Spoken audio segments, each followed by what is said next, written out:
Nifty small cap 100-এর যে 100টা stock আছে সেই সমস্ত স্টকেরই আমরা অ্যানালাইজ করব পরপর। একদিনে সব হবে না, আস্তে আস্তে হবে। তো আজকে যেই চার্টে আমরা রয়েছি সেটা হচ্ছে বিএসই, এটা নিফটি স্মল ক্যাপ 100-এর ইন্ডেক্সের একটা চার্ট। এখন আমরা দেখব বর্ডার টাইম ফ্রেমে এর ট্রেন্ড কীরকম আছে। একটা ট্রেন্ড লাইন তার জন্য ড্র করতে হবে। আমরা চেষ্টা করছি একটা ট্রেন্ড লাইন ড্র করার।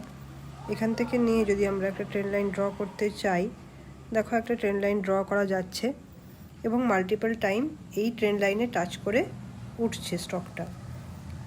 আমি যদি দেখাই তোমাদের দেখতে পাবে,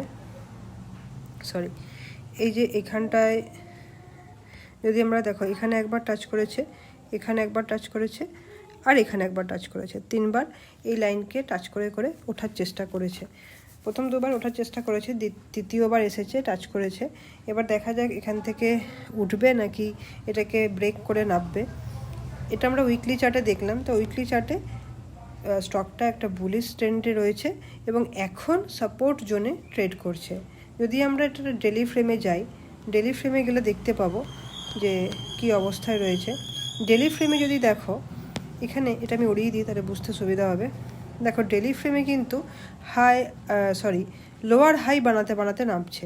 এখানে যদি আমরা একটা ট্রেন্ড লাইন টানি তাহলে দেখতে পাবো এই যে ট্রেন্ড লাইনটাকে বারবার রেজিস্ট্যান্স হিসেবে ফেস করে এটা কিন্তু নামছে এবং এইখানে একটা সিমেট্রিক ট্রায়াঙ্গেল টাইপ তৈরি করেছে। এবার দেখার যে কোন দিকে এটা ব্রেকআউট দেবে। এটাকে দাঁড়াও ঠিক করে লাগাই, কি হচ্ছে দেখো, এটা এরকম হচ্ছে কেন, 1 মিনিট। আচ্ছা,